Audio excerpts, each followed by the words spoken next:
কেন্দ্র সরকারের huge vacancy আসতে চলেছে, সেটা হচ্ছে এফসিআই রিক্রুটমেন্ট 2026-এ। আজকের ভিডিওতে আমরা এই এফসিআই মানে ফুড কর্পোরেশন অফ ইন্ডিয়া নিয়োগের পরীক্ষা পদ্ধতি, যোগ্যতা, সিলেবাস এবং জরুরি কিছু গুরুত্বপূর্ণ তথ্য জানবো। তো চলো এক এক করে দেখা যাক। প্রথমে যে বিষয় সেটা হচ্ছে ফুড কর্পোরেশন অফ ইন্ডিয়া তরফ থেকে এই পোস্ট আসতে চলেছে। অধীনস্থ মন্ত্রক হচ্ছে খাদ্য ও পাবলিক ডিস্ট্রিবিউশন মন্ত্রক, ভারত সরকার। তো এদের দায়িত্ব কি থাকে? দায়িত্ব হচ্ছে জাতীয় খাদ্য নিরাপত্তা, সুরক্ষা এবং সারা দেশে খাদ্যশস্য সংরক্ষণ ও বন্টনের ব্যবস্থা পরিচালনা করা। এখানে হচ্ছে নিয়োগের পর্যায়ে যদি আমরা দেখি জোন ভিত্তিক কিন্তু ডিভিশন আছে, যেটা হচ্ছে নর্থ, সাউথ, ইস্ট, ওয়েস্ট এবং নর্থ ইস্ট, এই হচ্ছে ডিভিশন। পরবর্তী যে বিষয় সেটা হচ্ছে মোট শূন্যপদে যদি আমরা দেখি, সেক্ষেত্রে বিভিন্ন ওয়েবসাইট পোর্টাল থেকে যে দেখা যাচ্ছে যে 2026 সালের এফসিআই ক্যাটাগরি, যেটা 1, 2, 3 এবং 4 মিলিয়ে প্রায় 33,000-এরও বেশি শূন্যপদ প্রকাশ হতে চলেছে। এখনো ডিটেলস অফিসিয়াল নোটিফিকেশন এখনো আসেনি। এর মধ্যে যেগুলো আছে সেটা হচ্ছে অ্যাসিস্ট্যান্ট গ্রেড 3 এবং জুনিয়র ইঞ্জিনিয়ার, ম্যানেজার এবং ওয়াচম্যান পদে সর্বাধিক সংখ্যক শূন্যপদ রয়েছে।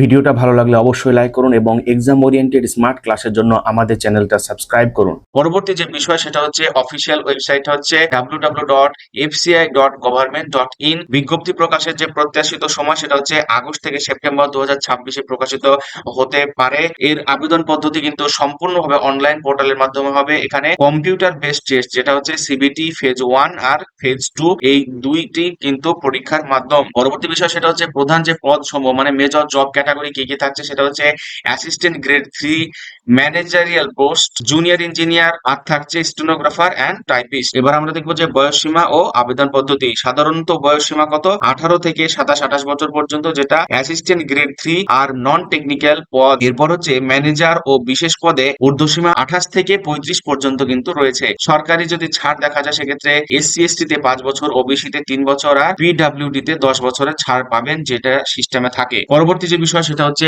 পদ অনুযায়ী শিক্ষাগত যোগ্যতা, সেইটা আমরা দেখবো। সেটা হচ্ছে অ্যাসিস্ট্যান্ট গ্রেড 3 এর জন্য, যেটা যে কোনো স্বীকৃত বিশ্ববিদ্যালয় থেকে স্নাতক বা গ্রাজুয়েট, আর সঙ্গে থাকতে হবে কম্পিউটার ব্যবহারে সাধারণ দক্ষতা। আর অ্যাসিস্ট্যান্ট গ্রেড 3 যদি অ্যাকাউন্টস ডিপার্টমেন্টে হয়, সেখানে বাণিজ্য বিভাগে স্নাতক মানে বিকম, আর সঙ্গে কম্পিউটার ও অ্যাকাউন্টস এর নলেজ থাকতে হবে। অ্যাসিস্ট্যান্ট গ্রেড 3 যেটা টেকনিক্যাল, সেখানে বিএসসি গ্রাজুয়েট যারা হচ্ছে এগ্রিকালচার, বোটানি বা জুওলজিতে গ্রাজুয়েট হয়ে তারা এই পোস্টের জন্য অ্যাপ্লাই করতে পারবে, অথবা বিটেক যারা ফুড সায়েন্সের উপর বিটেক করেছে। তো এখানে হচ্ছে বিষয় ভিত্তিক সাধারণ জ্ঞানও লাগবে, অতিরিক্ত যোগ্যতা। জুনিয়র ইঞ্জিনিয়ার ক্ষেত্রে যদি আমরা দেখি, সিভিল, ইলেকট্রিক্যাল, মেকানিক্যাল এই ডিগ্রি বা ডিপ্লোমা থাকলে এই পোস্টের জন্য অ্যাপ্লাই করা যাবে। তো ডিপ্লোমাধারীদের আবার 1 বছরের অভিজ্ঞতাও লাগবে। ওয়াচম্যান যেটা চতুর্থ শ্রেণীর কর্মী, সেটার জন্য 8ম শ্রেণী পাস মানে 8 পাস আর শারীরিক সক্ষমতার পরীক্ষা দিতে হবে। পরবর্তী যে বিষয় সেটা হচ্ছে নিয়োগ প্রক্রিয়া মানে সিলেকশন প্রসেস কিভাবে হবে। ফেজ 1 যেটা প্রিলিমস হবে, যেটা অনলাইন অবজেক্টিভ পরীক্ষা, এটি শুধুমাত্র কোয়ালিফাইং বা স্ক্রিনিং টেস্ট। ফেজ 2 হবে, সেটা হচ্ছে মেন্স, এটা হচ্ছে পদ অনুযায়ী অনলাইন পরীক্ষা, চূড়ান্ত মেরিট লিস্ট নম্বরের ভিত্তিতে এখানে তৈরি হবে। তারপরে আছে স্কিল টেস্ট আর ডিবি মানে ডকুমেন্ট ভেরিফিকেশন,